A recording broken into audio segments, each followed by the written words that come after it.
Welcome to this Oughta Be Good. I'm DJ Mordecai. I am joined by my co-host Sam is on Prime. What's up, Sam? What's up? What's up, Mordecai? What's up, How you everybody? doing? Lovely. How'd your week go last week? I know you were running around everywhere. It was a little bit hectic, but I had to jet to my radio show, and I had to leave that early so I could try to get to the gig that Friday night. But everything was good.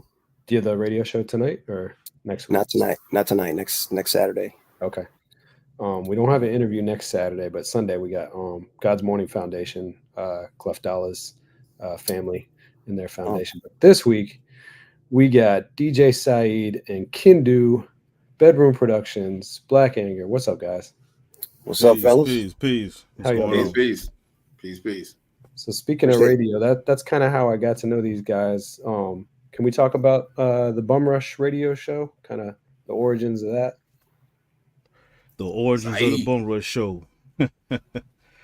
I know that came about right after I moved from the Northwest, and the idea, I knew I was moving to new territory here, and I knew that we wouldn't people wouldn't know who we were for what we do, so I was like, well, the plan was to try to get on college radio, just try to get my name buzzing, get out there, so people will know who I am. Hopefully somebody will recognize the name or whatever, such as yourself. Mm-hmm. And it started from there. I got on Virginia State radio station in what was that, 2005 to like 2010. But you guys didn't have a show in Washington when you were No. That was just getting it started here. We was too busy rocking for Yeah. No show in Washington. But that's how I just got started, just at Virginia State University. Did you do any guest sets on mix shows out there, or like were there any influences out there that kind of made you think like, okay, this is the way to like kind of break in coming into Virginia? Any guest sets? No. This is all fresh and brand We did no new. radio. Yeah, we didn't do any radio. We was rocking. We was rocking stages when we was in Washington. When we did the Bum Rush show, that was all Saeed's idea, and he said, "Yo, man, what would I call it?" We were sitting down, just coming up with names. But in Washington, man, we was full time, hip hop performances. So this was kind of like the post performing artist life, still wanting to be relevant, still wanting to be in the hip hop circles in that field. So we say, hey, there's other artists that's making music like we make. We're independent hip hop, underground hip hop. So let's showcase that. Let's bring that to light. The radio, commercial radio, mainstream radio is already playing Jay-Z and Kanye and stuff like that. So we were like, yo, let's let people know who Superstition is, and just other groups, Sean P, and other groups that was from the 80s and the 90s that was still making music, and a lot of people who was in our age demographic, they didn't really know that they were still making music to that time. So there was a way for them to see and say, hey man, they still making music. Oh yeah, really? So word. Are there any like memorable like interviews or freestyle ciphers or appearances, that sort of thing? Any particular episode that like you really like? That was a really good the Jay one. Dilla cipher, man. The Jay Dilla cipher. We had just got Dilla together Day. with Dilla Day. We had a lot of MCs. That show really brought a lot of these MCs that was from Richmond, and the surrounding areas together, because it's like a lot of them didn't know who each other were. And so that was a memorable time to just have all of those MCs in the studio at that time, man, to just come in and bless the mic over J Dilla production. Who were some of the guys that were in there like regularly? Because I know I met a few of them. I was just curious. Like I haven't heard or seen from some of them in a while, so I was curious. if you kind of knew what they were still up to. Some of the guys that was on the show regularly, Mhm. like Head Rock. Yep. Yeah, Head Rock. I don't know what Head Rock is at right now. Fell out of touch. Born Ruler. Yeah, Mhm. Born Born Ruler. Ruler was another one.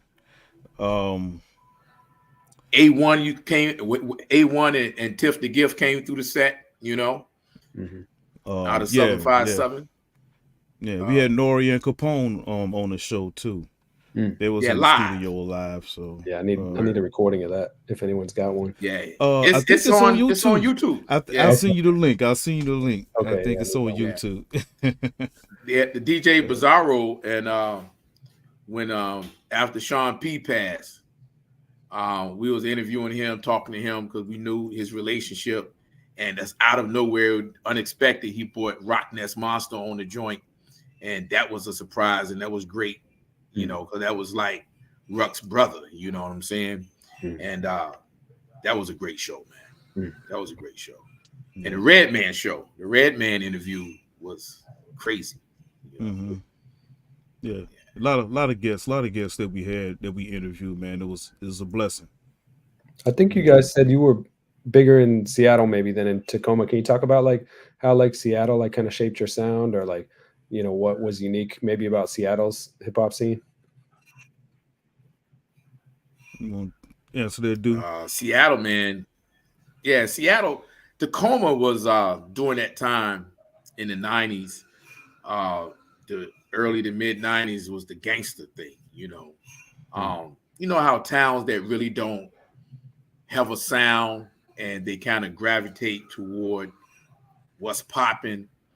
And so there were groups that were not normally gangster or G-funk, and that's what Tacoma was. So when we ran across the Seattle scene, I remember going to see Black Moon, right, for instance, and Helter Skelter was brand new, was opening for them.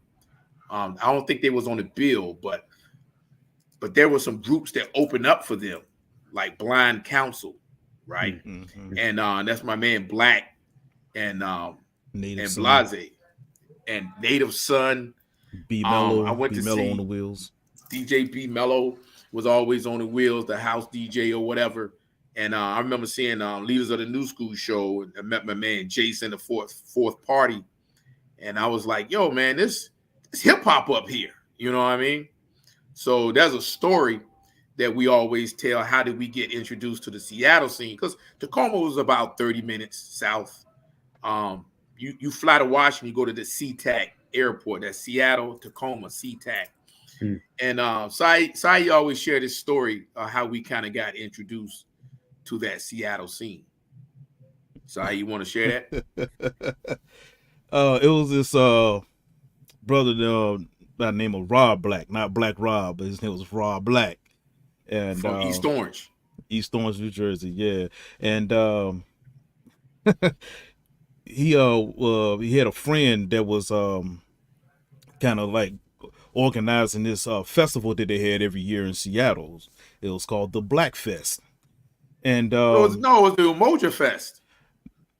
The Umoja Fest? Yeah. It's the Umoja Fest. I think it was the Black Fest, but we'll go with the Umoja Fest. So yeah, we was prepared. He knew the guy that was organizing the event, and he's like, yeah, man, he asked me if I wanted to perform, man, and I was like, yeah, I can perform, but only if I can bring my boys along. So he wanted us to perform, and this was like our breakthrough in the Seattle scene. And so we did the show, we performed, but unfortunately Kindu was unable to perform with that show. I was in the National Guard, man. Yeah, he was in the National Guard. There was some forest fires going on, so I was out fighting forest fires with the National Guard. Yeah, so he couldn't perform that day, so I had to fill in for Kindu and get on the mic. And I don't normally be on the mic. I'm behind the scene. I'm on the boards and on the tables. But we did a song, and we rocked the crowd. I mean, people said it was the best performance of the day, and that's how we came to meet, you know, some of the guys up in Seattle, man. You know, some of the forerunners there. You know, the late Jonathan Moore, aka Word Sayer. You know, Source of Labor, Josir Media Group. Blase Blah of Blind Council, who was partners. Ryan partner was black, and Be Real, Be Real, and Vitamin D, right? Ghetto So Children. yeah, so yeah, they came after the show. They came down to the crib, man, just to chop it up and said, "Hey, man, you guys got rave reviews, and you know we want to bring y'all to Seattle, man, and we do this thing every month at the Langston Hughes Cultural Arts Center, and we want y'all to come there and rock, man." So that's really just how it all got started, you know, with Black Anger being introduced into the Seattle scene. And we rocked it. Yeah. I kind of jumped right into it, but backing up a little bit, you guys were originally from Petersburg, right? And then being in a military family, you moved out to was it Austria or Germany? Germany. And then out to Washington, or was there a time back? We went to Kentucky. We went to Mm-hmm. Kentucky. Then we went to Germany. Then we ended up in Washington. Right. You know, and we were, you know, I tell the story, man. You know, before Run DMC went to Germany, before the Rocksteady crew went to Germany, you know, hip hop spread through those places in Europe through military kids like us, right? We were the B-boys, and that was the first time they saw a B-boying, you know, or breaking, you know what I mean? You know, we were doing the ciphers downtown, you know, and we were spinning on cobblestone streets, you know what I mean, backspinning and stuff. So we were the ones that brought that culture, you know, military kids, you know, army brats or what have you. It's been interesting to hear how then like we've talked to folks, you know, down here in Virginia, and a lot of it was maybe younger folks from New York coming down for the summer and stuff and bringing tapes and that sort of mixtapes, that sort of thing. That's how it was. Shout out to Keith Jackson. You know, 1978. That's how we was introduced. My brother and I was introduced to hip hop, man. 1978. Keith Jackson. I remember kind of vividly. We was outside. Pops had the stereo bus blazing outside, playing music. We was out there dancing. My man Keith Jackson walked up and said, "Hey man, y'all heard the new dance? What you talking about? Yeah, they call it the electric boogaloo."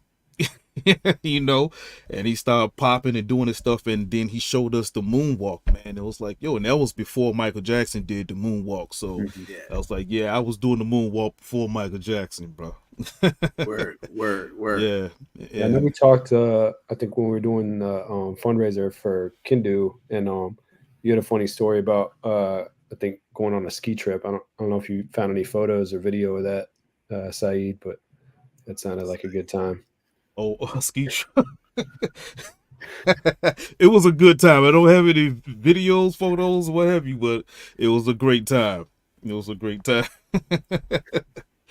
Yeah. I just can't imagine you're a big guy like being on the ski slope, but I mean I don't really go on it myself, but I just think it'd be funny. Well, I was a young guy at the time, so I was a real young, you know, this was elementary school, you know, times, man. Yeah, I was like what, in 6th grade.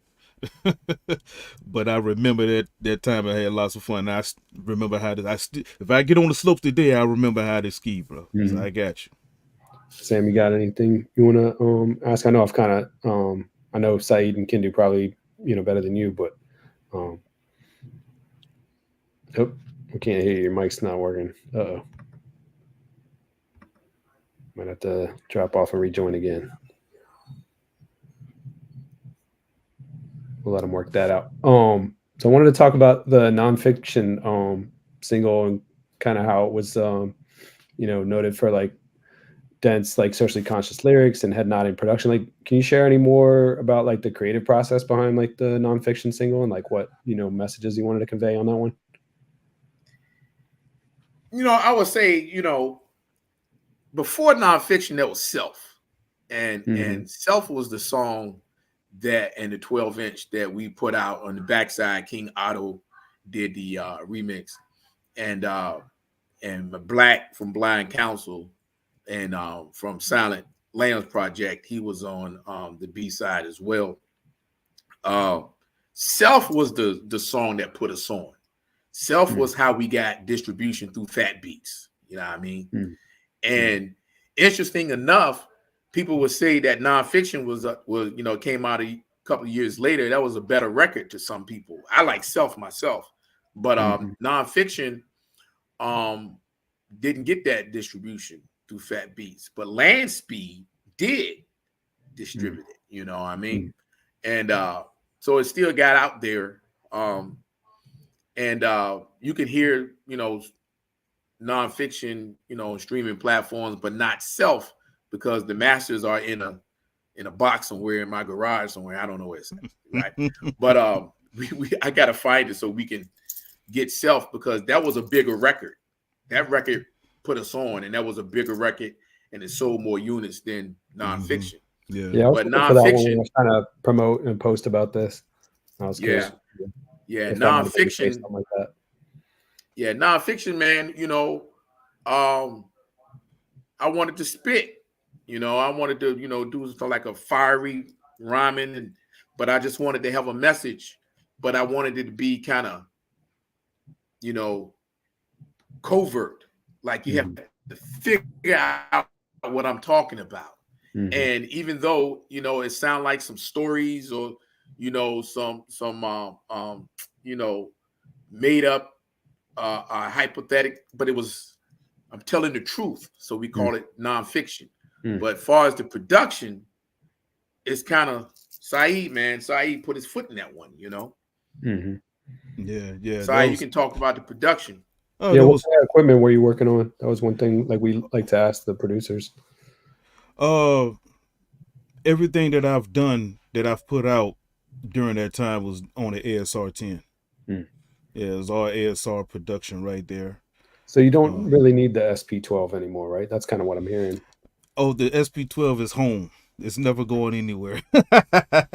I still need it. You got the ASR. I think he was trying to make a bid for that joint. I know he was. There's a couple of people that's making bids, especially my man Herb. He's always trying to get him like, nah, man, this one is not going anywhere.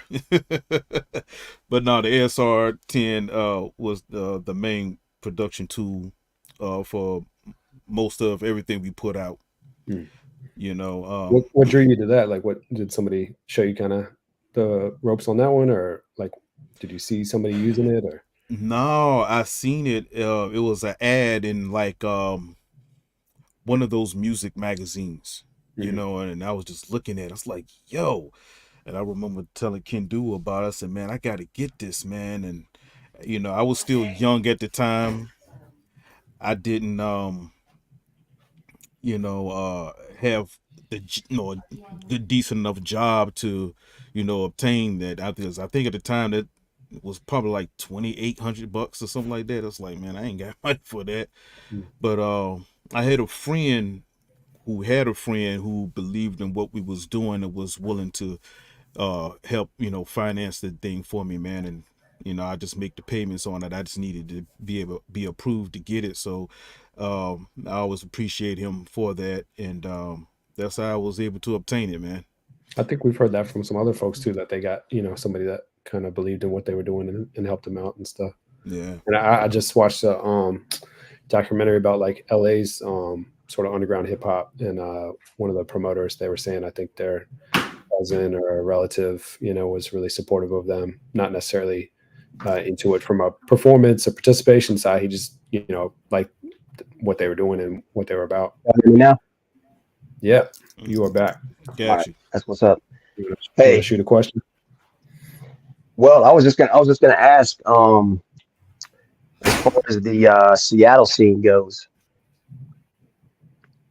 I got to pull up this page I was just looking at a second ago. Blind Council. You guys we're talking about Blind Council. So y'all familiar with this compilation? It's called 14 Fathoms Deep. Yeah. Yeah, man. Yeah. That was to us, that was a Seattle classic. The funny thing, when they had a record release party for that, and my man Word Sayer of Josh Series Music, Source of Labor, We performed at the record release for that because he felt like we should have been on that joint. But even though we were part of the Seattle scene, we was from Tacoma. You know what I'm saying? So there was folks like, well, you know, we want to feature Seattle artists. They from Tacoma, even though we rock Seattle. You know what I mean?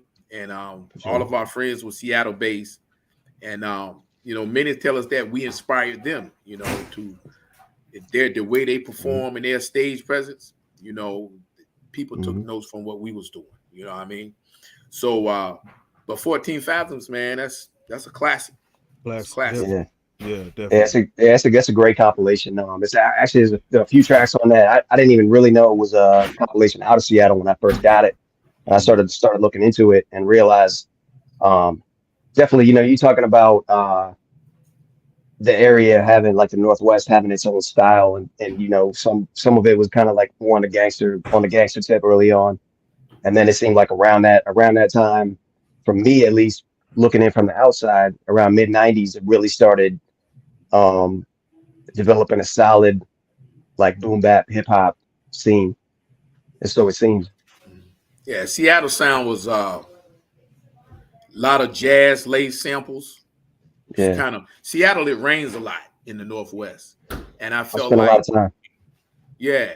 You spent some time in Seattle? I spent a lot of time I spent a lot of time out there. Yeah, it's a great place. I love it. Up. So the music kind of reflected that. It was laid like what you're gonna do on a rainy day, you know what I'm saying? So it's kind of more laid back. So it's that boom, kind of, you know, like Digable Planet's got that jazz feel, but live the beats be hitting you, you know what I mean? You know, Q-Tip's production, you know. You would have to talk to some of the producers like Top Spin and Vitamin D and Supreme if Q-Tip's production influenced them or not. But it had that jazz laden hip hop sound, you know, and it was laid back and you know, very intricate, you know. That's what I noticed some kind of melancholy elements to it, you know. Supreme and Take One, I'm sure are kind of like icons in that area. But even some of the better production on like the Conception label, but I noticed it with some of the Black Anger stuff too, kind of that like melancholy, like mystic kind of sound. I don't know how to really put it, but just like a little bit dark. Well, I would tell you the sound that I brought forth, it really didn't have Seattle didn't have any influence on that as far as, you know, it being, you know, jazz based like influenced. That was solely just the music that we felt and what we was doing way before, you know, in the 80s. You know, like we was sampling jazz, man, like back in 86. You know what I'm saying? So even before you even heard of, you know, Tribe Called Quest with Q-Tip's production and or you know, Jungle Brothers or whoever, like me and Kindu were in the bedroom, hence Bedroom Productions. We were in the bedroom. DJ Ill Connect, respect the Bedroom Productions, peace. Yeah, we were in the bedroom at the time, man, just making beats, man, and joints, and you know, with jazz, soul jazz type samples. So that was my style anyway, you know. Yeah. Shout out to DJ Ill Connect on the check-in. Who like what were some of the first like hip hop records like you heard or really got into? Could be 12-inch singles or albums or, you know, even tapes or radio. I was just curious, like kind of you had mentioned you said it was Keith Jackson, right? Kind of introducing you to Electric Boogaloo and dancing. Yeah, b-boying, because every year he come back, then now he's showing us footwork, you know. The next year, and that was his thing. I guess he went up to New York every summer or something. What about music or album wise? I mean, everybody got Rappers Delight was like the thing, you know. But you know, we were in Petersburg, Virginia, you know, so it's far from the Bronx. But I think Rappers Delight had the same impact on us that it had to everybody else, you know, in the country and you know, at some point the world, right? But yeah, definitely Curtis Blow, uh, Blowfly. I don't know if people know what's up with Blowfly. Captain Rock. Frankie Smith, Double Dutch Bus, and all of that. All that stuff was rocking. Back then. But even the tapes that we heard from New York. With Cold Crush and them, the Cold Fantastic. Crush. Yeah, that's was it for us. I mean, so we was when hip hop, it wasn't even called hip hop, but rap, rhyming, all of that stuff. That's what we were into doing before Rapper's Delight came out. And I know when Rapper's Delight came out, it was like, yo, that's what they doing on what we heard, So yeah, we were doing that, in Petersburg. Petersburg. Yeah, but even in the streets in Petersburg, cats was rhyming. You know what I mean? Right. So I always felt like, man, if I had the money, I'd do a documentary on the genesis of hip hop in Petersburg, in Nashville, in Minneapolis, in other places, because it's a different story. And every time you see a documentary, you hear about New York, they jump to California, and then they kind of, throw New Jersey and Philly and then down south and stuff. We talked to man, and Seattle has their own story how they was introduced to hip hop. Yeah, we talked to El Bravador, and he kind of talked about and he's got a documentary about kind of Richmond and the early old school hip hop cats and stuff. So that hasn't dropped yet. I don't think that y'all would probably appreciate that, because I know there's some Petersburg lore in there too. Well, he did a screening, and I think he's had maybe physical at times, but he's kind of wanted to, I think, kind of recut it for digital and everything. Okay, I want to check. I look forward to that. I look forward to seeing that. But going back to production, like how about early production influences for you, Sayeed? Early production influences. Oh man, I guess, man, just influences, man. Run DMC, stuff. Larry Smith, man. Larry Smith, stuff. Even Rick Rubin, the stuff that was out early on in the 80s. Like I said, we was introduced to hip hop in the 80s, man. So, late 70s, 80s, we was into it. We was doing it. We was b-boying and stuff. So, but Saeed, if I can add, Saeed, we were doing Paul's loop tapes, man. I was going to get to that. 80, 81, 82. So that was not a lot to be influenced by. It was like whatever was coming from us. You know what I mean? Yeah. So definitely. We were always doing it, man. Just always. Yeah, and I think it's interesting when you talk to other producers, they were doing pause loops too, And here I am, I'm thinking I'm the one that created that, But everybody was doing it around the same time. And this was, like I said, it was 80, 81, 82,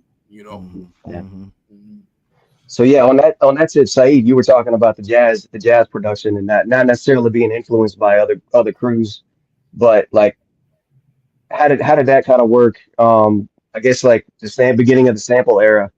Would you say that kind of starts with Marley Marl and that type of deal, where you started? What got you into jazz? What got you into sampling and then like kind of into the jazz lane? Because I definitely noticed my pop's record collection. Yeah. And that's what we had, and that's what we had to go off of, and listening to like my pop's playing music in the house, like he mainly played like a lot of funk type music. Is what I heard, but when we got a hold of his record collection, we found like a lot of soul jazz type feel stuff. It was like, what is this, and just playing those records, man, you know what I'm saying, and listening to what he had. Like I remember this old dingy ass copy, man, of the Bob James. It wasn't even on the Creed Taylor label. It was like it was like a little red label, you know what I'm saying? I was like, what, and I didn't even know about CTI at the time. So it's like we had, Take Me to Mardi Gras on that, and it was like real dingy. Like so it was like listening to those old records. you know, that it was like a new feel for me, and it was like I fell in love with that sound. So I remember for Christmas, our parents gave my brother and I some money, you know, and then, you know, me being the younger brother, I was like, hey, I'm going to get this and that and that, and my brother's like, hey, there's this beat machine. You know, Mm. they got it at Toys R Us. He said, we put our money together, we go get that beat machine. I was like, get a beat machine? Word, let's go get it, you know. And I know my man Chris posted it up sometimes, man. What was it? I forgot the name of it. I got it in the back. Oh It was man. like a Yamaha. You know, I want a Yamaha. What The DD four something? The four pads. pads on it, man. Yeah.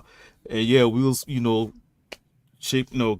making our drum patterns and stuff off that and cutting the records in, man. You know what I'm saying? Yeah. Making our music like that. You know, we had no keyboard samplers and stuff. Is just all cutting in beats, you know. So you kind of use that for the percussion. You kind of made the drums with that, and then cut in other stuff.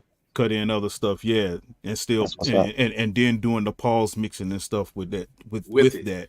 Yeah. But this was not influenced by Marley Marl. We were doing our own creative stuff, you know. Yeah, because we had always been doing it. Yeah, we always been doing it, man. You know, we're talking about before 86, going into 86. So, you know, we're talking about 81, 82, 83, you know, and we've just always been doing that. And I think that was probably 86 when we bought that beat machine, you know, going into 87. Yeah. You know. But we've been always just that's what we was doing, man. You know. So like I said, man, it was that's hip hop genesis stories that's not New York, you know, and it just so happened that it was some type of collective consciousness where people were just kind of on to the same discoveries, you know, simultaneously, you know. It makes sense. You know, you had the same resources more or less,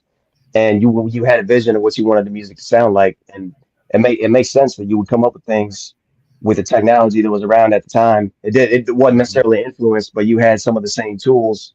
Obviously, you did different things with it, but it's like you wanted to make music to sound a certain way. That's the only way you know. That's what you had to do. Yeah, I bought my first turntables. I was the DJ first. You know, Sayeed was young. Yeah, you know, always we tell the story that he couldn't touch my turntables, man. You know, I'm like, what are you doing? I used to cover when I leave, and I take a sheet and I would cover it.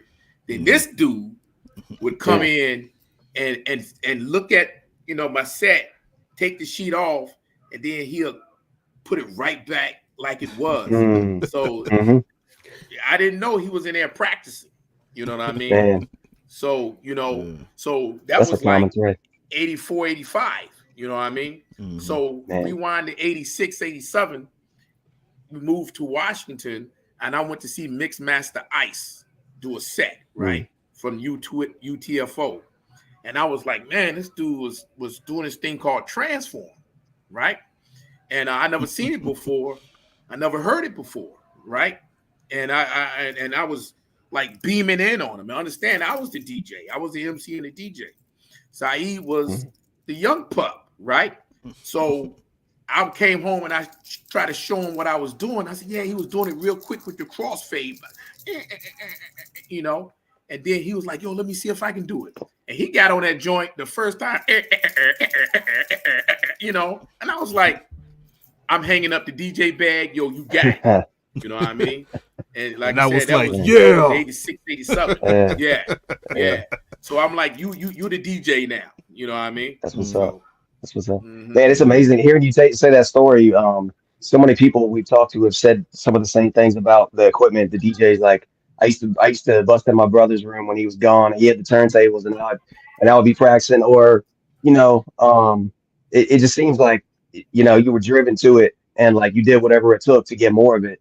And it's just amazing how much that comes up. I mean, because I'm sure that a setup like that's not easy to come by. So you know somebody that has something, whether it's your brother or your friend or whatever. You took the risk to even be able to like get on it and try to do your thing. Definitely took the risk, man. Because look, like I said, all through the years, I first got on the tables when I was 10. You know what I'm saying? and I was like the practice dummy, you know. So Kindu, he was like, you know, writing the routines and stuff for the crews and stuff like that. So, you know, Pressure. he crush them C's, yes sir. And you know, he couldn't get on the turntables and, you know, rhyme and do the routine. So he will get me to come in there and say, all right, when I do this, bring this in and do it like this. And then when this comes up, cut this in. Blah, blah, blah. So I was like the practice dummy, and I always wanted to be down with the crew. I said, yo, I'm doing it. Let me be down with the crew. You know, like B Street. Let me go with you, Kenny. You know what I'm saying? So, I always wanted to be down with the crew, man. And I did whatever I could, you know what I'm saying, to be down, because I was, you know, I was young, you know what I'm saying, I was a little dude, man. And so when he told that to me, he's like, yo, you got it, you the DJ now. I was like, yeah, be DJ, I'm a DJ, you know. So it started from there, man. You know, I rocked my first party, you know, what was I, 12, 13? Yeah, 13, in Lakewood, something like that. you Lakewood, know, yeah. at that Lakewood joint, until all the Crips came in. The Crips came in like, man, what's all this hibbity hop stuff you playing, man? You need to rock that two show. And we was like, two show? What is that? And he came in with somebody went to, you know, their car and bought in Too Short. And we was like, well, I know they bought in NWA. That's when NWA first came out.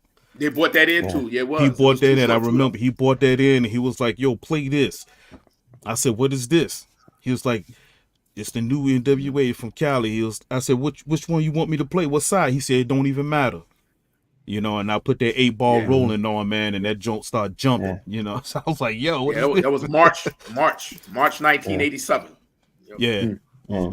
Yeah. Well, I will say, you know, I said I spent a little bit of time out in Seattle. I actually had family out there. Going to the record stores, you know, when I would go on vacation and visit family out there, I noticed they were really up on what was going on in the Oakland area. I remember I got like with Drew After Tape. I know Ant Banks had done some beats on it. And the guys in the store, that's all they were talking about was the new Drew Down that just came out, and like E40 and people from the Bay, or you know, Bay, that part of California, not so much the LA stuff. Right. So that's interesting that you're saying that about Too Short.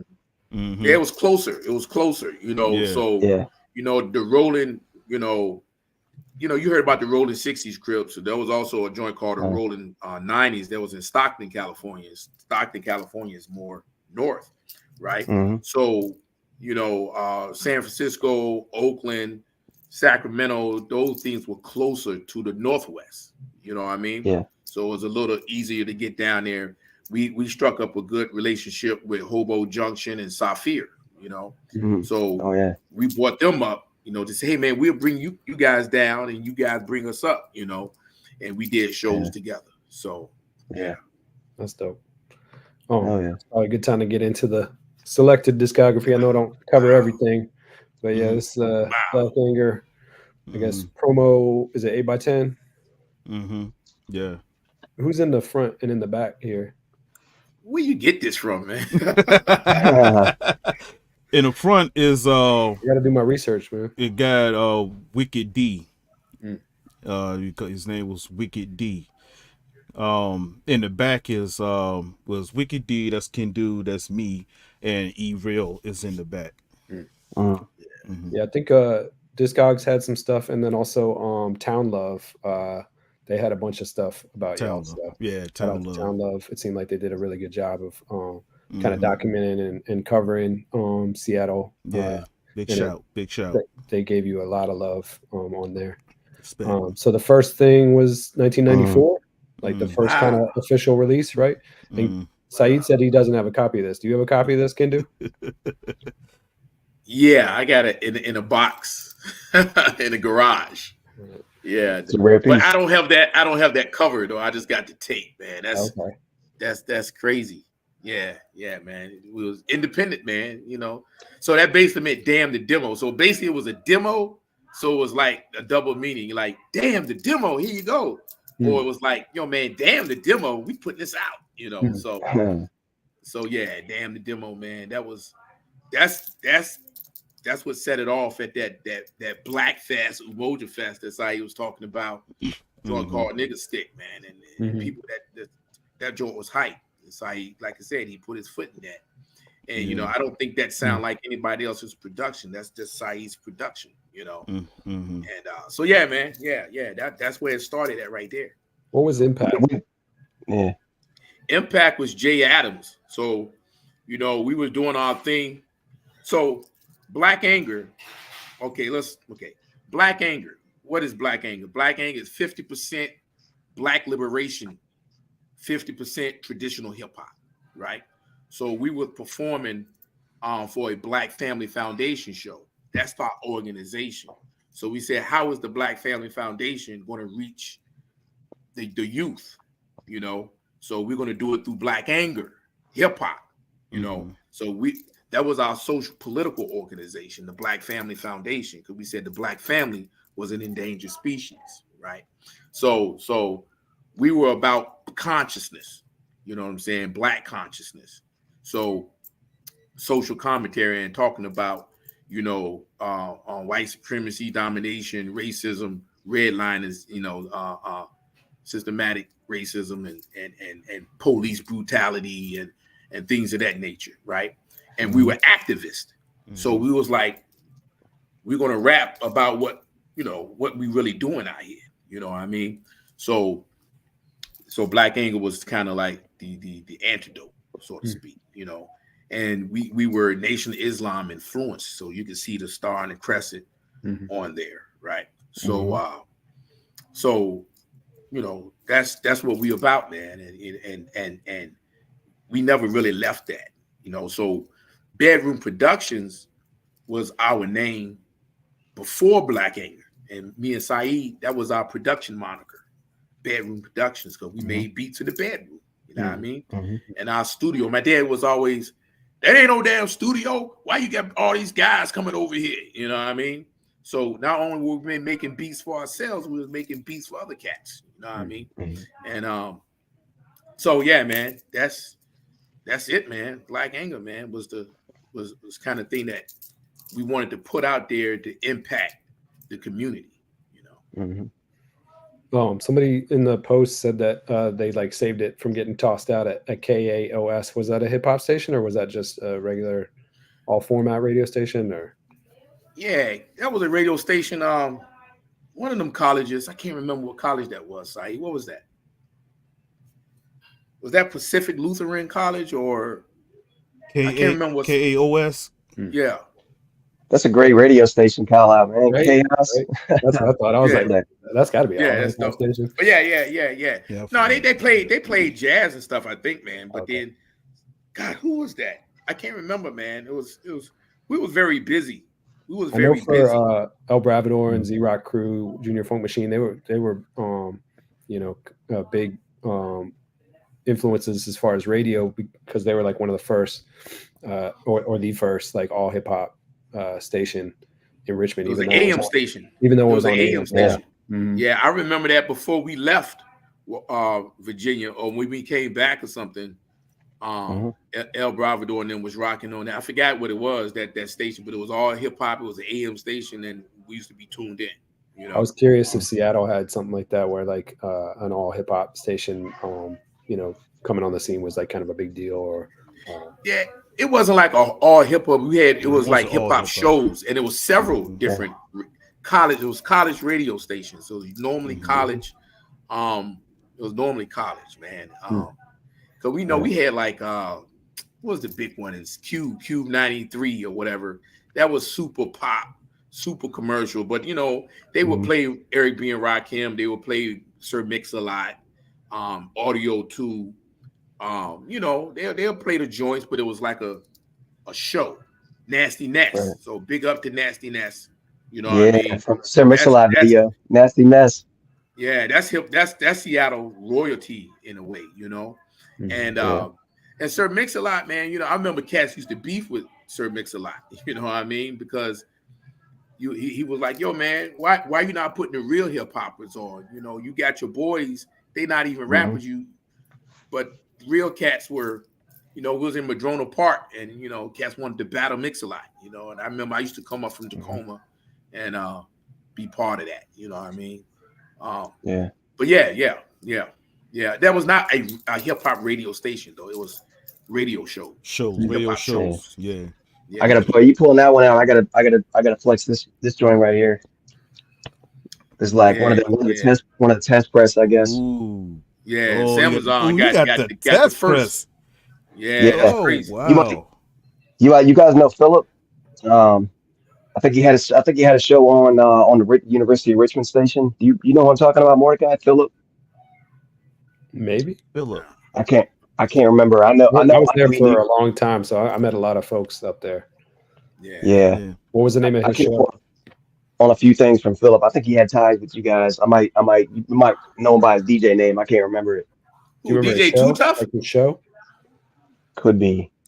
I'll have to ask B. That's the only Philip I know is Too Tough. Yeah, DJ Too Tough, who was with us. You know. Yeah. Where is Too Tough? He's in Florida. He's in Florida. He's in Florida. He's retired. Yeah. I know this guy was leaving town. He was moving out of Richmond at the time. It was probably Too Tough. It was probably Too Tough, man. Yeah. His real name is Philip. Yeah. Mm-hmm. I love this track. We were talking about the jazz samples. Is that like an oboe that comes in on this? Yeah, that's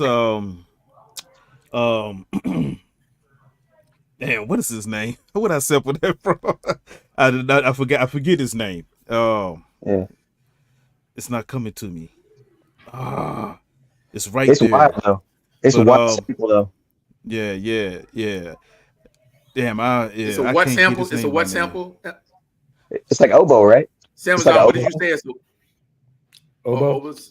Like the oboe instrument. Yeah, isn't it? Isn't that what it is? I don't know exactly what it is, man. I just like the sound. Mm-hmm. Yeah, I like the sound. I don't know if it was an oboe or not. I think this guy, he played the flute mainly. Okay, yeah, I can see that. Damn, I can't remember his name. When we talked to Len Funk, he said his dad was into Miles Davis and his mom was into Motown. Were there any particular artists or labels that your pops was into, or that you were really going to in his collection? He had it all, man. Yeah, he just had everything, man. He used to a lot of Blue Note. Mm-hmm. Yeah, a lot of Blue Note stuff, But like I said, a lot of funk too, because the funk, arcades. The funk is what I was into. Yeah. Brass construction, mass production, stuff like that. Slave, all that stuff he used to bump, man. Yeah, that's what we was pause looping first. Funk, first. 81, man. Damn, what is his name? Kindu, was there anything else you wanted to say about this particular project before I move on? Oh man, that was the first one with K Records, man. K Records was so I like to give props to kind of how we got here. So there would be no Bum Rush show without DJ Mordecai, first of all. Okay. So there would be no Black Anger signed to K Records if there was no Dead Presidents. My man Brian Weber, my man Son E, you know what I mean? DJ Khaled, they were from Tacoma, and often they would have like a band that was rocking. But DJ Khaled was a dope DJ, rest in peace, And they were the first ones on K Records.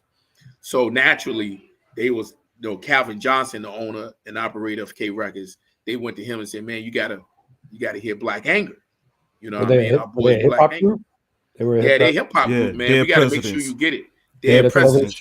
It's hard to come by, but you can look it up on Discogs. Dead Presidents. Yep. Yeah, Dead Presidents. Mm-hmm. Just like it sounds. Not Dead Prez, but Dead Presidents. And, Dead Presidents. Sam and I on the hunt now. And probably DJ Connect. Yeah, still tuned in. Check them out. Dope.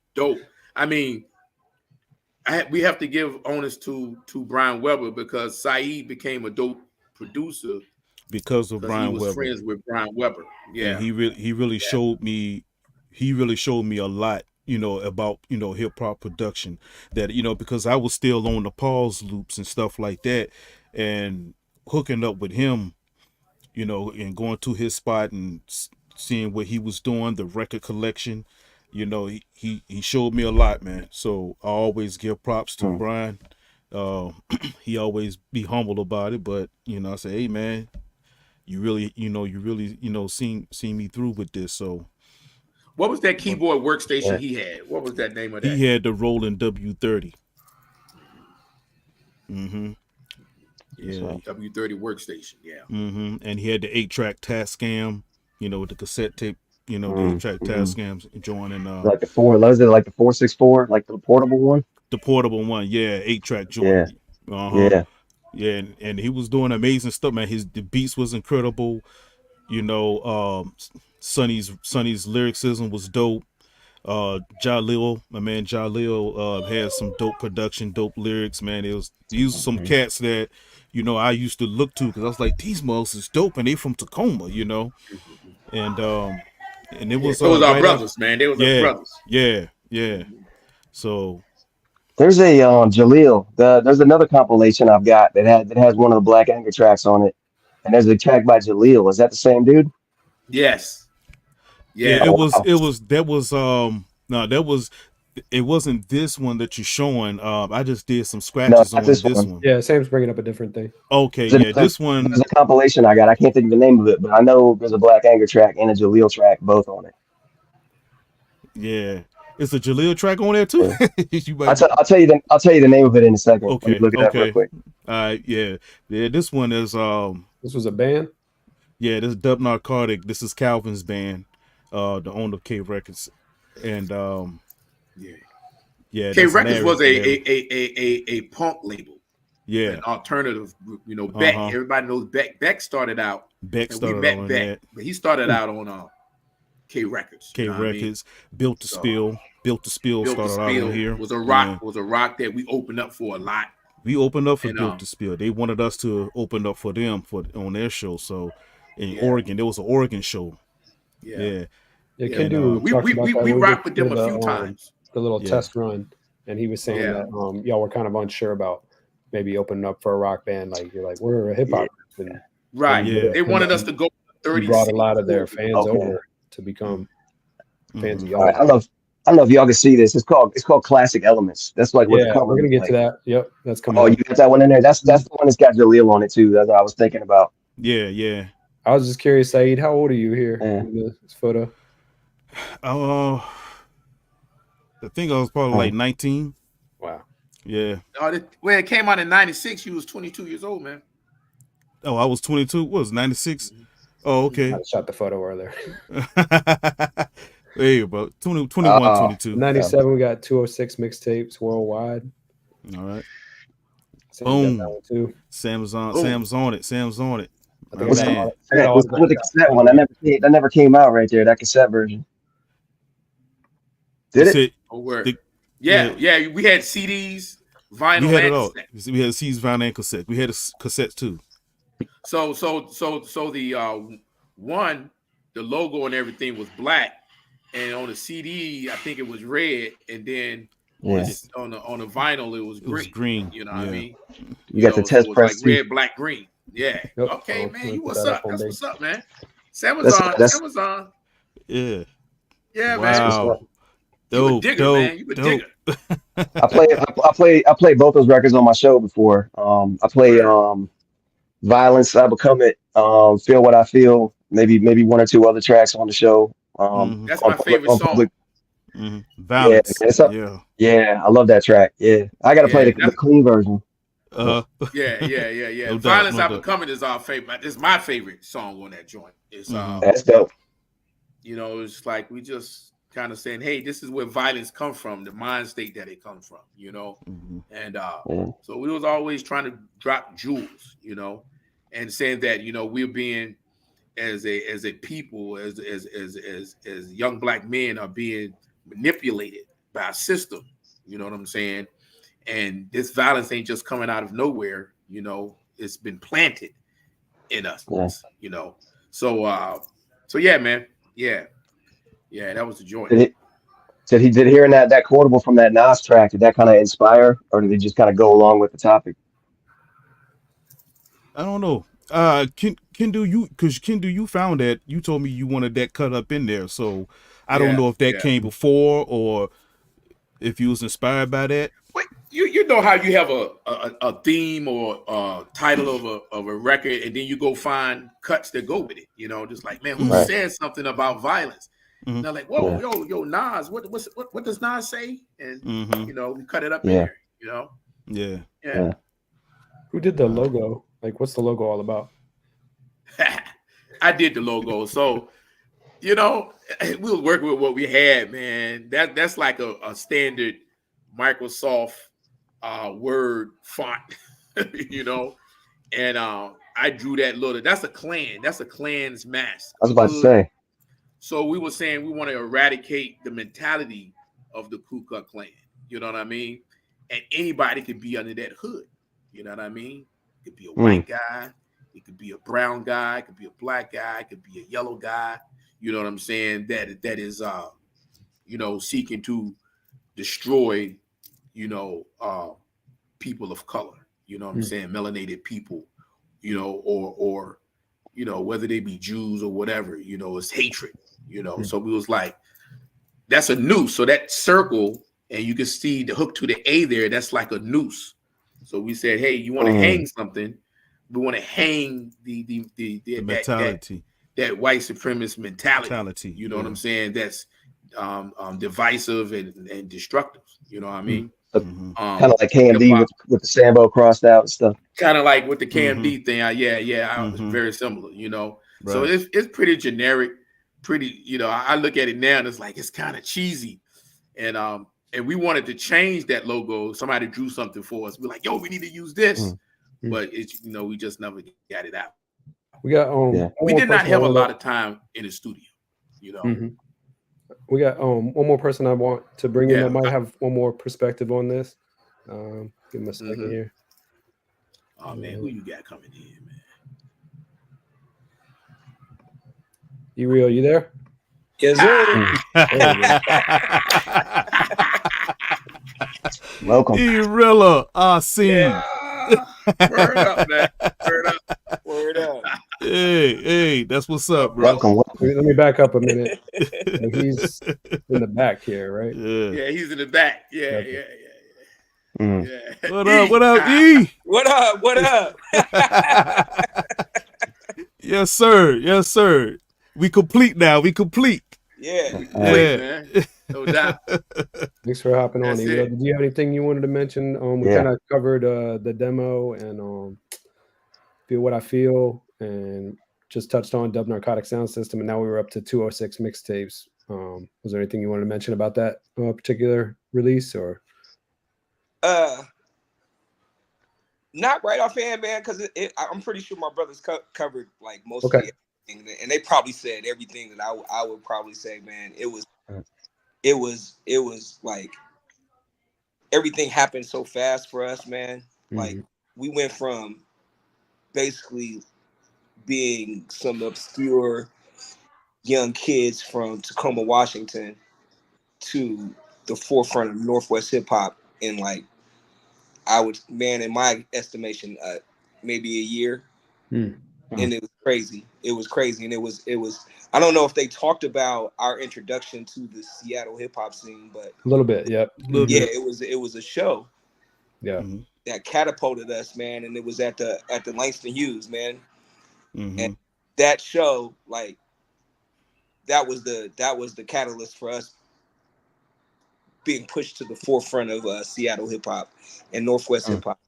And they mentioned B Mello. He does the intro on this one, right? Like, yeah. Can you talk about like how big he was out there? Because I don't have a good sense of that over here, but I feel like he's a pretty big deal.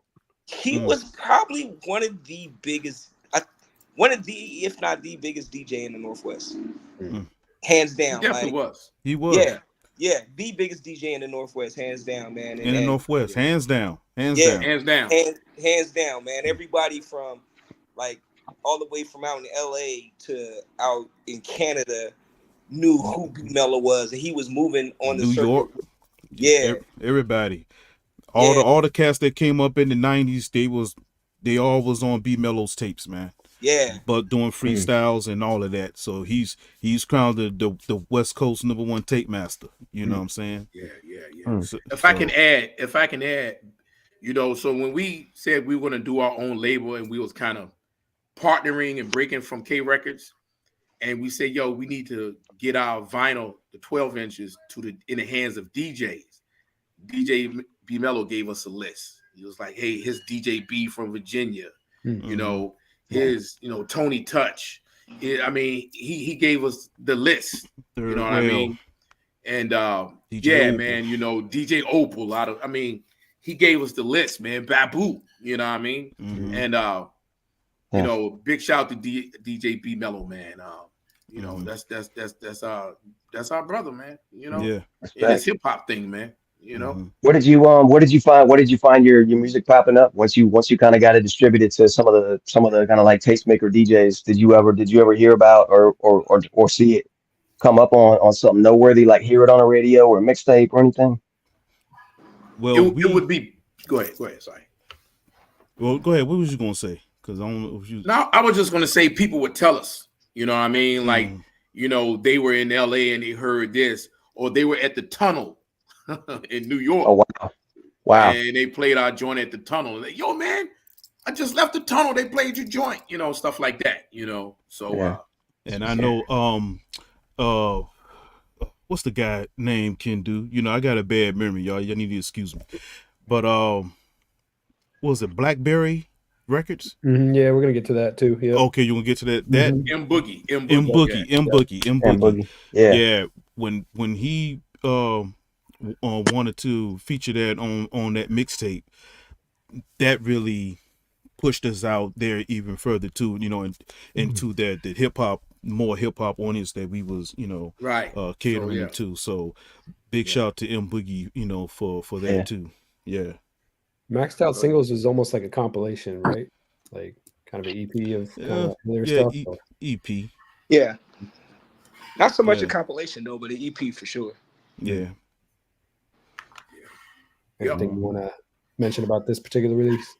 206 Mixtapes was the leading single off of that, and if you want to, 206 Mixtape was the Seattle sound to us. Seattle loved that song. And there was another joint that we never released called Feel What I Feel. It Feels Good. It Feels Good. And that was never released. But to me, if you wanted to say, that Seattle Northwest sound, those two songs were really it. But I really don't feel like a lot of our other songs had that kind of Seattle melancholy rainy day feel. We had a joint called Rainy Day or something like that for Be Real. You know what I mean? And it's a lot of stuff we didn't put out. And what I really wanted to people to understand is that we didn't spend a lot of time in the studio at all making records. We spent a lot of time rehearsing for shows. There were times that we would perform Friday, Saturday, and Sunday night. And then Monday we go to work because we spent time rehearsing, because we kept getting these opportunities. We never called and say, hey, can we perform somewhere? We were always asked. We never called. We never booked the show. Never booked the show. You know what I mean? Cats wanted us to rock. So we was, up and down the Northwest, in Idaho, in Walla Walla, Washington, and Vancouver, BC, all over Seattle, Olympia, Portland, Oregon, Eugene, Oregon. We were so busy, we didn't really have time to record and release a lot of these songs that we had, and we got a lot of unreleased material, a lot of rough drafts, if you will. And we always was rehearsing, because we say, since we perform so much, if we perform on Friday in Olympia, those people in Olympia will come to Bellevue, Washington, the next day to see us perform, and we can't give them the same show. So we was always coming up with routines, and we wanted to make sure that we represented traditional hip hop, and traditional hip hop to us was Run DMC, Cold Crush Brothers, Treacherous 3, and they had the routines. So even though we were doing the black radical, hip hop, and had that type of presence, we wanted to really be about the hip hop culture and that traditional rap style. You know what I'm saying? Harmonizing, doing that Furious 5 type routines, Funky 4 plus one more type routines. We were really about that. We wanted Even to even Bum Rush routines. is obviously got a Public Enemy, influence, like, and they got a legendary stage show too. So Yeah, I mean, we told Chuck D in person he was speaking at the University of Richmond, and he came on a speaking engagement. And Wrecking Crew, Wrecking my Crew. young brother JD in the spot, Wrecking Crew. Hey. JD Kush. Yeah, okay, word up. You represent. That's what's up. So yeah. Public Enemy was a big influence. Public Enemy and Karis One and Rakim, big influences on me. You know what I mean? E, where you at, man? You still there? Yeah, I'm here, bro. Okay, your face is gone. Your video's Yeah, gone. Mystery, man. I'm sending Akila some money, man. She locked herself out of the car. Hey, man, we are fathers. We are fathers and fathers. Yeah, man. So my bad, bro. I had to send Akila some money so she. It's all good. Yeah. And that's another reason why we didn't spend a lot of time in the studio, man, because hey, man, we was taking care of family. You know what I'm saying? So that's priority. That's priority. Right. Yeah. Black Family Foundation. So if we're gonna be the Black Family Foundation, we had to walk it like we talk it. So hip hop was second to us raising our children. You know what I mean? And being community activists. Like, right. Yeah. We was in the community, man. We was doing a lot of work in the community, man. And I'm glad we got to that point, man, because like we were already hip hop before we even formed the crew Black Anger. I met Sayeed as an MC moving to Fort Lewis as a young aspiring MC. I wouldn't even consider myself an MC until I got with Black Anger, and they taught me, Kindu and Sayeed taught me how to MC, because I was rapping before. I was just I had my little rhymes, you know what I'm saying? And I was in the purest form of a young person loving hip hop. But as we came of age and we still sharp and still, and we developed together as a crew, and we also simultaneously gained our political identity as young Black revolutionists out doing work in the community and stuff like that. And it was at that time, like, we were crew, but we were also Black fam. So, and we worked just as hard in the community as we did in music. And no doubt, a lot of times harder in the community than we did at music, because the community work didn't pay us. There wasn't a album to be made. There was just work to be done, and we were doing the work. So it was, and if you walk around the Black community and you see some of the elders that were around then, and you mention Black fam, they are always like, "Oh yeah, brother Kindu and them, those brothers was," and they still pay homage and respect. And when I walk through, even still to this day, I get a hats off, I get a handshake, I get a hug, and it's that's a very gratifying feeling to be able to look back over 30 years and something that I did in a short period of time, over like a 5-6 year period, is still being felt and reciprocated to this day. Yeah, I appreciate you respect bringing that up, because I did want to talk about kind of how you connected with them and everything. Who's on the cover of this SELF? So go ahead, Sayeed. That's our children. It's our children. We was kind of redoing the breakfast program, Black Panther Party breakfast program. Black Panther Party, and that's my oldest daughter that's in the front right there, and that's Kindu's firstborn child, that's behind her, and then Anthony, his oldest son, my man Muhammad Sanchez, with the cheese, and that's me standing up in the back there. Okay. Yeah. So yeah, we had kind of reserved the space, like in a library. They had a room, and we wanted to reenact the breakfast program, and we actually had breakfast and food for real. We wanted to do that for this record for the record cover. You know, so we did a lot of stuff in that library. Like the librarians would give us the key, and we would have to put it in the lockbox when we were done. Like nobody was in the library; it was closed, but we had the key to the library. You know what I mean? A lot of study groups. We had a lot of study groups and stuff in that library room. Yeah, study groups. Black family rituals, what we call Umoja Karamu, was like a Afrocentric alternative to Thanksgiving. We did that first there. You know, so man, you know, we were trusted. I mean, in some ways, Tacoma gave us the key to the city in some regards. You know, because you know we were young, you know, Black Africans that were, you know, in Tacoma trying to make a difference. You know, and people lost their lives as we tried to make this difference, man. And I don't want to speak too much on that, but that's real talk, man. It's real talk. People lost their lives, and as we was doing this work, man.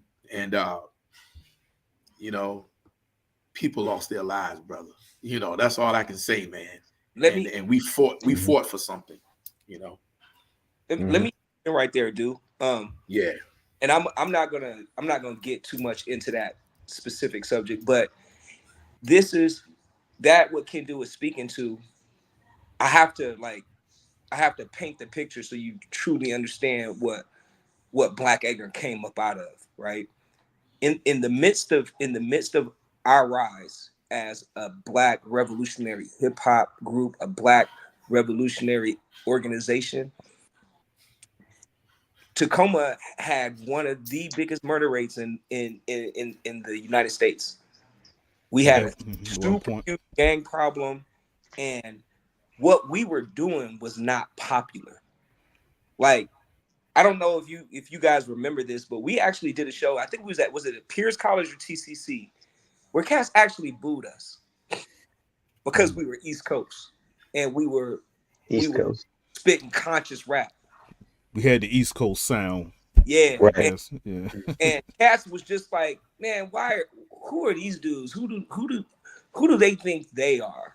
And for us to come out representing what we were representing with the sound that we was putting out, and for us to come out and say power to the people, doing songs like Nigga Stick and stuff of that nature, like it was so anti what was happening in that moment. Like it was, everybody else was on the gangster tip. Yeah. Everybody else was on the gangster tip. Everybody else was trying to be hardcore, you know, emulating, you know, like if you could remember, what was the sister, the one girl's name, like that she kind of favored, Leah Boss. Mm-hmm. Yeah. Everybody was, you know, black beanies, black hoodies, you know, trying to be a thug, and we was it going in the completely opposite direction, but we were still hardcore. Yeah. I remember similar things, you know, because a lot of the people, I grew up in the Midwest, and a lot of people were into gangster rap. And you had a crew, even somebody like Freestyle Fellowship from coming out of the West Coast. If they didn't have that, if they weren't trying to be gangster, people said they were East Coast, or you know, they were trying to sound East Coast. Right. I mean, we turned down record contracts, you know, because of that. Like, cats flew all the way from the East Coast to sign us. You know what I mean? But they was trying to persuade us to say, hey, we need to have you guys compete with the Snoop Dogg and that type thing. But so if you can just kind of bring in the gangster funk element, you're like, well, that's not what brought you out. Do that.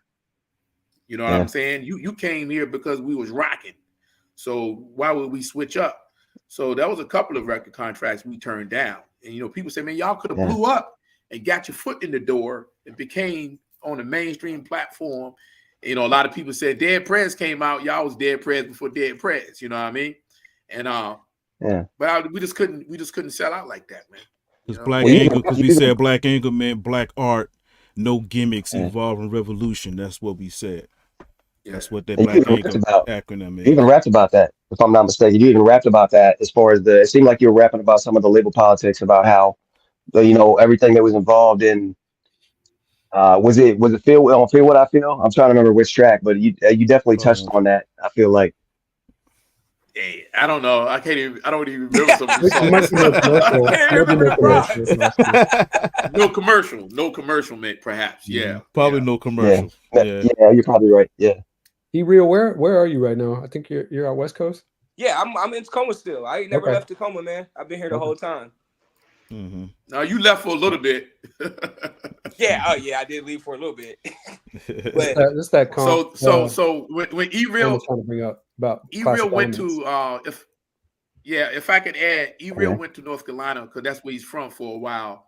So we couldn't do Black Angle shows. We wouldn't say, hey, well, we're gonna still do Black Angle shows. So we took our production moniker and say, hey, we're gonna put out some bedroom production stuff, But so that's how bedroom production came in, But then when E came back, we got back to business, So yeah, go ahead, man. Classic Elements. Classic Elements. So this is like a compilation or a mix? It's a compilation. So you asked about Impact. What was Impact? Yeah. Impact was Jay Adams. Jay Adams was kind of like our acting manager for a little bit. Acting manager or our minister of business. Because we was like, we don't want no manager, but you can be like our minister of business because we on that Nation of Islam public enemy the type thing. You know what I mean? So so yeah, he kind of handled the business and he wanted to branch out. And he ended up actually managing DJ B Mello and managing the Silent Lambs, and we kind of was managing ourselves. So we supported him in him branching out, and then he wanted to do this thing under his label imprint called Impact Records. Mm-hmm. So Classic Elements is a collaboration between K Records and Impact Records, and management. We wanted to. So this was it. This was inspired by 14 Fathoms, Sam's. We said, okay, whatever 14 Fathoms, but there's no Tacoma groups on that joint. So he was like, well, we're going to bring Tacoma artists and Seattle artists together. You know what I'm saying? On one compilation. So that's what that is. Yeah, that the compilation has a lot of great tracks on it. It was all original stuff too. Like everything was just on the compilation, right? It wasn't like people just took their tracks and put it on it. I mean, it seemed like that was the only place those tracks were released. Well, besides, I know, besides Jason Black songs. Yeah, they already had them songs. They already had. They re-recorded them though. They re-recorded them. Yeah. Well, actually, I mixed them over again. I did. Okay. I mixed. That's what it was. Yeah, I mixed it over to. I mean, I don't know why I did it. They just wanted me to mix it again, and so it can be on this compilation. Maybe they didn't have the, final mix copy of it. I don't know, because I think a lot of the stuff they was doing a lot of stuff on cassette tape back then, and it probably wasn't good quality. So, I had the the ADATs and stuff at the time, and they wanted me to mix it over, so I mixed it over. But those were the only songs that was on, prior projects. The rest of the stuff was original. Yeah. I want to shout out Lauren Proper and Mike Murder checking in. Peace. Shout out. This is Blessed to Mic Check, Nomad, but DJ Sayeed on production, 1998. Well, yeah, on the movement. Yeah. On the movement, right. Sure. Yep. My man Nomad or Nomadic. Nomad, yeah. Man, how do we meet Nomad? Through Jason Black. Through Jason Black. Okay, like through performing. Through performance and stuff. And Nomad, it was Nomad, Jason Black, like we was all part of what we had began to form what we call the 99th Attribute. It was us, and we was all down, with each other, man. Sean Malik too. And Sean Malik. For sure. Piece of Sean Malik. Piece of Sean Malik. But yeah, this was a cut. I had did some more stuff with Nomad. I don't think that he ever released it. But Yeah, this one right here, the was on the B side. A side was produced by Supreme. Supreme. I was about to say that's a Mr. Supreme connection right there. Yeah.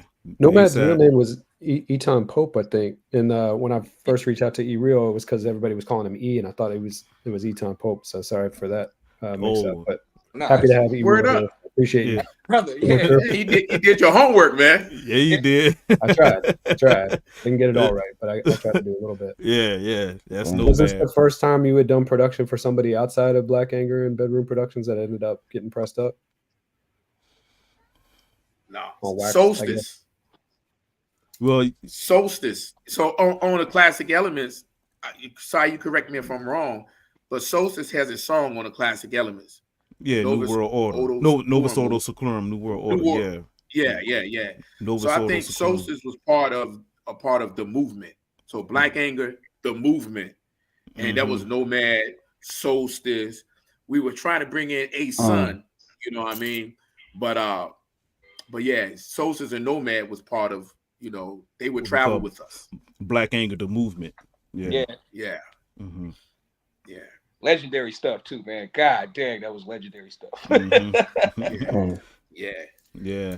I remember. You remember the show at the was it the Temple Theater in Olympia, the backstage show? Yeah, shows. We did a lot of We shows. showed that joint out, man, and we did the set where Solstice was in the middle, and we was rotating around Solstice, and we was just going back and forth with the. That was actually at the Mecca. That was that at the Mecca? Yeah, that was at the Mecca in Seattle. Yeah. Okay, yeah. Shows, I be mixing up. Some of the shows, bro. Yes, indeed. Yeah. So yeah, Nomad was our brother, man. Comrade. Man. So Nomad, us working with Nomad, I feel like it led to this.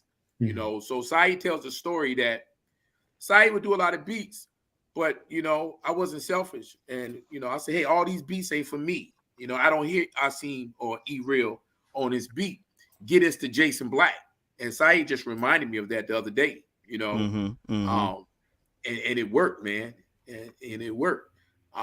This is a Northwest classic, you know what I mean? Mm-hmm. And Jason Black was our brothers, man. For sure. Jace come from a long line of I met Jace's parents first because they used to run I met them at Black Family Foundation, and they used to run the Garvey School. So the house that Jace lived in was the Garvey School. It was an African-centered type homeschool type joint, and they were of a traditional African faith called Ifa, or Yoruba cultural expression, and they were very popular and known in the cultural nationalist, African cultural nationalist community, and that's kind of how I met Jace and his brother. But Jason Black, man, Black had a cult following in the Northwest. People would say, what the hell is Black talking about? His stuff was so abstract, and you really had to listen and figure out what he was saying. And that was his style, you know what I mean? And Jace, he had that to me, had that Black Moon type, buckshot type, feel to how he rhymed, And the first time I saw Jace, he was on the stage with a damn machete, you know what I mean? And I said, man, these dudes are wild. But we had a connection that was beyond the music, you know what I mean? Right. So when they said comrade, I'm like, yeah, these are comrades. And they was like, Sayeed, we want, we like that beat, but Kindu, you got to get on it, you know what I mean? So, this is classic right here. Word up, I got a couple more to get to, so I want to move ahead because we're running over, and I appreciate it. No doubt. This is that M Boogie. This was a mixtape, but also a CD and LP. That was popular. Late in full. Yeah. So that's that earlier. Yeah, man. This is how we got cool with Dilated People and Most Def, because they were also, had tracks on it, and that's how they came to know who we were. You know what I mean? And unfortunately, Bedroom Productions stuff kind of got out there more than Black Anger stuff. But we always said we are Black Anger Presents bedroom productions, you know. Like E-Real stuff was Black Anger Presents Zulu Riders, you know. So we always wanted people to know we come from Black Anger, you know what I mean? But yeah, Self. This was Self. This was Self. Self was on this compilation mixtape. Yeah. Mm-hmm. Yeah. And this is 2000 Nonfiction and Temple No. 8. Yeah. I love that Do for Self logo. I want that on a shirt. big up to my man John Carlo. My man John Carlo. John Carlo. John Carlo, yeah. You know who John Carlo is? John Carlo is the Italian chip food. You know, chip food from Fushnickers, man. He used to rhyme just like him. You know what I mean? He used to rhyme like forward and backward and stuff. Yeah. But John Carlos, if you ever look at Avatar, The Last Airbender, the animated joint, the original joint, when you see the credits, you'll see John Carlo Volpe. That's who did that logo. Yeah. The dude that helped create Avatar. I think Sayeed, you might have mentioned that when we were talking about before the fundraiser. Mm-hmm. Yeah. That's when I was trying to take my production. Well, I wasn't trying to take my production to another level, but that right there is when I really, you know what I'm saying, fell into, you know, who I was on this album right here, on this record. Yeah. Mm-hmm. And then next up was the Shining Director's Cut. 2000. Yeah. Big shout out to DJ Take One. Yeah, he came over to the crib. We recorded and I mixed that at the crib. Yeah, that was a. I like this one too. Mm-hmm. Even though I did not produce it, Take One produced it, and did the cuts on it. So this was just all Kindu right here. I did say a little bit of something. I was on the hook a little bit, but you know. Yeah. So this is a bedroom production feature. So yeah, that joint made noise. It made some noise. I think I just wanted to show the 8x10s one more time. Yeah. What was the photographer's name? Kindu? What was the famous Levine, Mark Levine. Mark Levine. I'm probably saying the name wrong, but he did all the famous pictures. You know, the Biggie's cover, the Little Kim's cover, like. He you know, we was that was our first time rocking in New York, and we was like, yo, we doing a photo shoot with a world-renowned photographer. You know, and so yeah, this is actually half of the picture. It's a color photo too, right? It's like red, black, and green in the back. Yeah. But Wiki D is in this picture. He just cut off because he was no longer with the group. You know, What's that Do for Self logo? Is he putting a pyramid together? Or what's that about? Yeah. So he got the capstone, the pyramid on the top on his back, and he says, "Yo, I ain't got no help," because you know it took a lot of people to make the pyramid. So he was like, "Yo, man, we got to do for self. You know, we got to be independent because we were with K Records, but we noticed, you know, we didn't have our own records to sell at the show, like some of the other local groups. So we like, nah, man, we need to do for self. You know what I mean? So, you know, so do for, we don't want the number 4, the 4 elements of hip hop, Kindu, DU, you know what I mean? And, you know, self, you know, it's just like, and it's a thing that the Honorable Elijah Muhammad of the Nation of Islam would always say, hey, we need to do for self, you know what I mean? Mentality, be independent and self-sufficient. Word up. And this is the last one I had. Is there anything you want to add about this photo? E-Real, you want to add something about this photo? Oh yeah, man. That right there is a classic photo. That was at Know Thyself's bookstore, and that was at the original location of Know Thyself, because later on they moved up on MLK. That was down on, was it 11th or 12th, and something in downtown Tacoma. But the photo was so dope because we did the photo shoot, and I don't remember who took the picture. I want to say Ron Phillips. Ron Phillips took this picture. Yeah.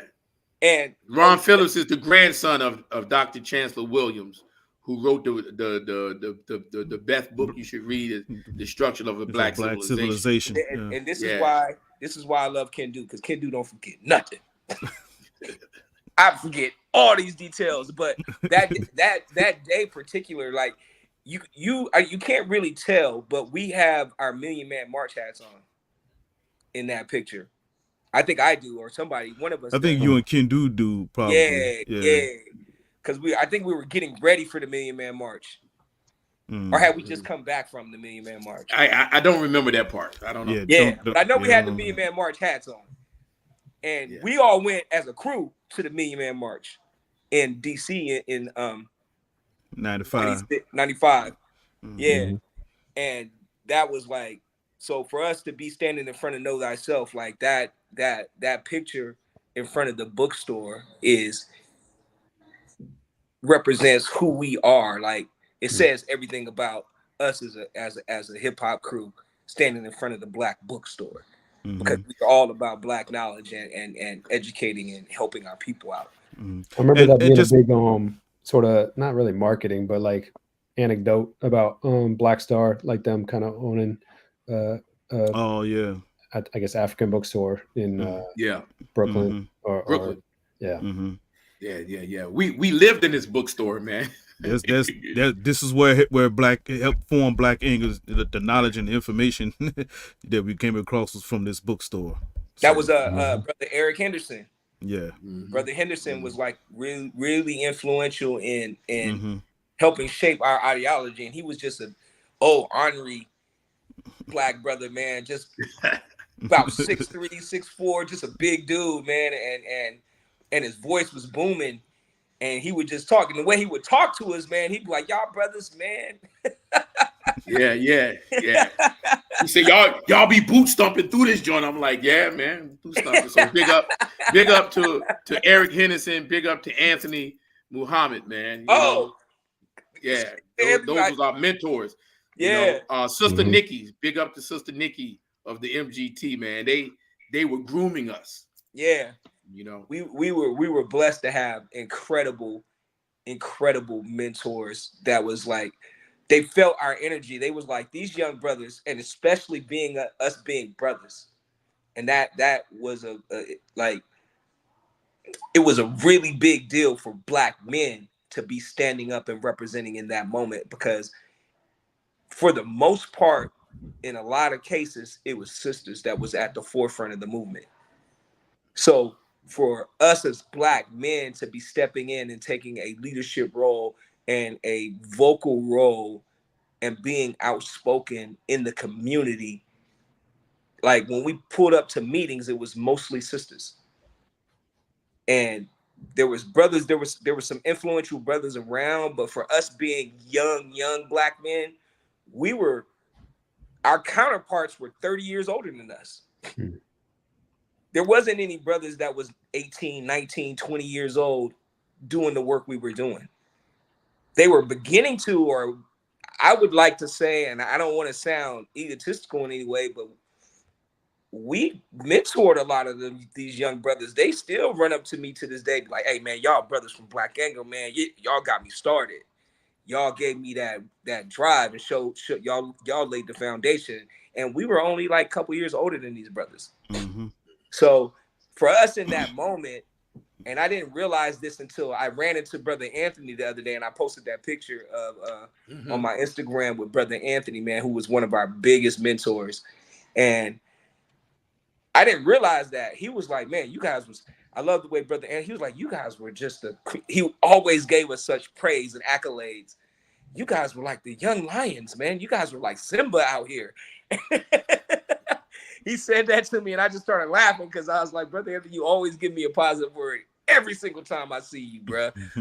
And yeah, that was a big deal. So when you see us standing in front of the Know Thyself, man, know that particular bookstore and organization meant a lot to us, because that's where we went to feed. That's where we went to feed our brains and our soul, and learn our culture, and learn about who we are and how we should move as young revolutionaries. That was the water hole. Yeah, that was the watering hole. and there were plenty of elders there to guide us and partake information.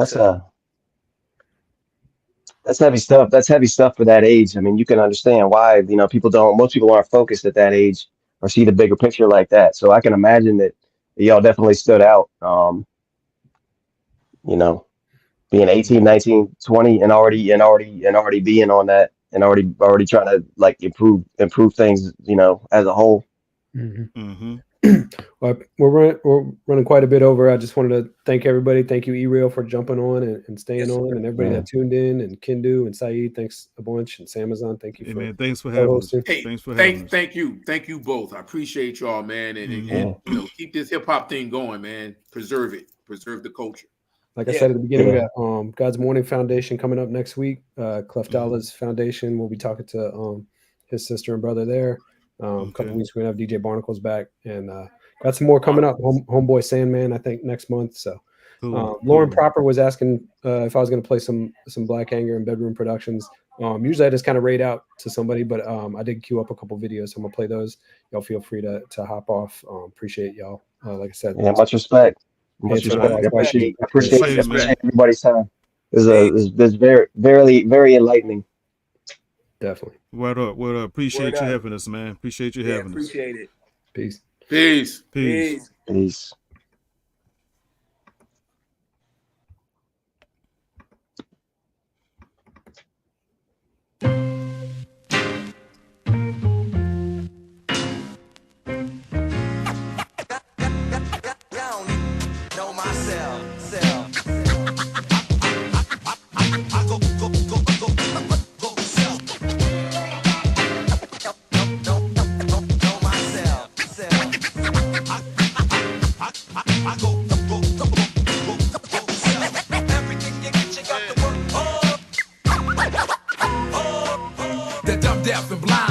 Left behind was never tested in mouth, instead testifying. My wig represents the main of a line, never claim to be roster, but thank Jah for Zion. The belt over Ryan gave way to Sirius, gave the hour of Cyrus, the virus, Tuskegee, syphilis. Then it burns when you piss hard, eavesdrop the witness. Turner should have never ran his plan to the snitch. Non-violence ain't civil, when black cheeks smack and swivel. Poison wine, giving the moons, one shine attacks the liver. Blood trickles as I fell through my sickle cell. 25 with the L's, a long time to sit in the cell and dwell. Crucifixed upon 3 nails, communication through seashells. The monster ship sails west of Wales. I'm a star less than fails to reach the youth. Quincy Adams didn't speak the truth. Rappers wanna be players, not understanding the game. I had knowledge of self until they started branding my name. Tattoo the mental, I made beats with monks in the temple. I don't want my body, I mock Lockwood. Sanko for symbol. Taught to forgive and forget like we ain't supposed to remember.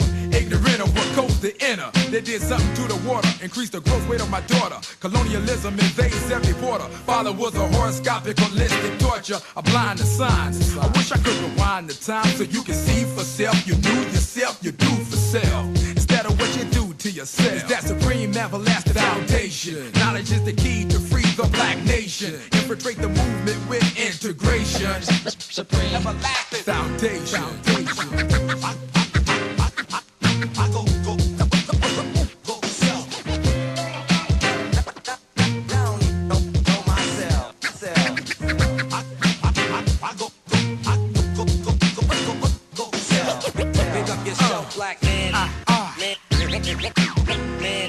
Allow your eardrum beat to taste the taste of my tongue. Furious, forge rage unto your pathetic theoretics. Creator of all men, fuck Darwin. Claims a curious yours, die of origin. Came to this planet walking upright by way of the spinning wheel. Amongst cave sites, poaching fella neighbors with the leg pipes for dinner. Nothing had to survive the threats of a cold, harsh winter. I truly represent the 9-9. My authentic moonshine, more influential than any holler tip joint. Without an organized revolt, it's kinda hard to prove your point. Arrogant bastard. If each one taught one, there'd be no more niggas. If we did for self, the government couldn't piss on poor figures. So I stimuli without the lie. Hold your hands up high, cause we all about to die. But first, I won't mind heaven on earth. For the meek shall inherit the earth for what it's worth. And if it ain't worth nada, you ain't got to follow. Put your faith in the dollar and go down with it. Start you represent a nation, so slow down with it. Seek self, I found it hidden and place it forbidden. Retracing the system, past wasted religion in in the faces of women, I can see where it started. Where the families departed and the Henrietta charted. Bones last out through stations to the new nation. From Jamestown to Haitian. I ran across myself and found I lost myself. What? Like eating. Damn. It's that supreme everlasting foundation. Knowledge is the key to free the black nation. Infiltrate the movement with integration. Is that supreme everlasting foundation. Is that supreme everlasting foundation. Knowledge is the key to free the black nation. Infiltrate the movement with integration. Is that supreme everlasting foundation. Is that supreme everlasting foundation. Knowledge is the key to free the black nation. Infiltrate the movement with integration. Is that supreme everlasting foundation. Is that supreme everlasting foundation. Knowledge is supreme everlasting foundation. Is that supreme everlasting foundation. Is that supreme everlasting foundation. Is that supreme everlasting foundation. Knowledge is the key to free the black nation. Infiltrate the movement with integration. It's that supreme everlasting foundation. It's that supreme everlasting foundation. Knowledge is the key to free the black nation. Infiltrate the movement with integration. It's that supreme everlasting foundation. Supreme everlasting foundation.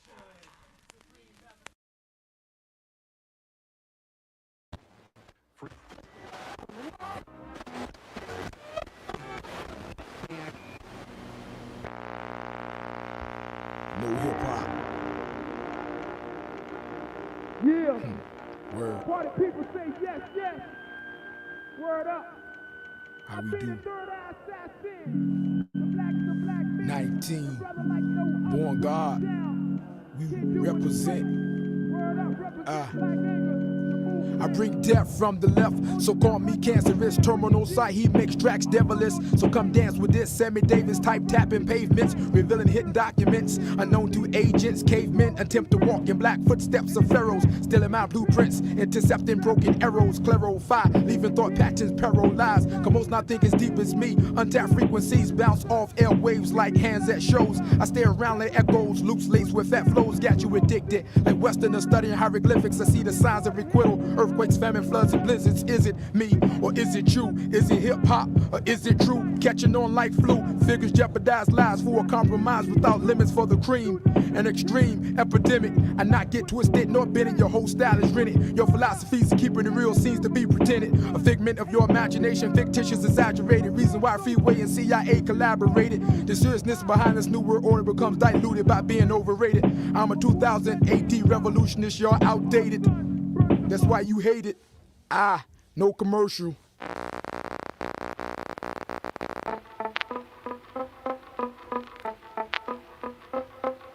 Still don't compromise, don't compensate to cross over. Still don't, still won't commercialize coaching for a side. The third die, and as I sin, I burn the wings off you so-called fly men. I spend time at 30, 1/3 degree of speed when it comes to break beats. My mechanic be Sayeed, supplying dope through the hood like CIA. See, I stay in the midst of the battle. From Tacoma to Seattle, we bring consciousness to the Eastern nonsense. Sin, we bring the revolutionary tactics, but all means necessary. Black men our way, see we never worry about Babylon falling. Tame my calling, that's for y'all. Oppressor, slave master, devil, trying to time my tumble. My tongue spits fire like a rebel, a mouse say tongue. See why the devil clan hung on my t-shirt being symbolic. My letter to the dead be red like scarlet. Don't get me started. Teach, each. Only debate with my equals, the rest of y'all I teach. No commercial. And we return back to our program after a brief message from our sponsor.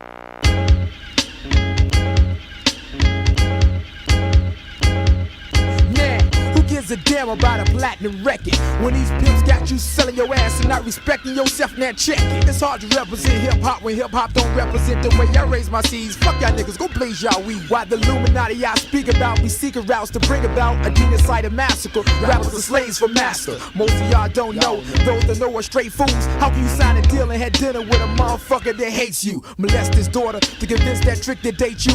Lure you back to the big Willie mention big you over than rape you. Hit take two, cause you're gonna need a remedy after sleeping with the enemy. Let's keep business business, baby. Don't pretend to be a friend of me. Now throw your fist up. After that, a middle finger. The third eye assassin gotta let you know this meaning of black anger, that we be black. This be art, no gimmicks evolving revolution. Since my people won't take their ass back home, this be the only solution. Cure the heads of the 6 majors, committed 300 plus NATO. We'll write the books and erase all impossible philosophies of Plato. Now come test we. Silicate bunny, I laugh at you. How you gonna tell me when you yourself ain't out of Africa? It seems we be conforming when under pressure. You never see Kindu sipping, I'm a red dot. As the American nightmare, ain't got no time to sleep. Only debate with my equals, my peoples. Beat.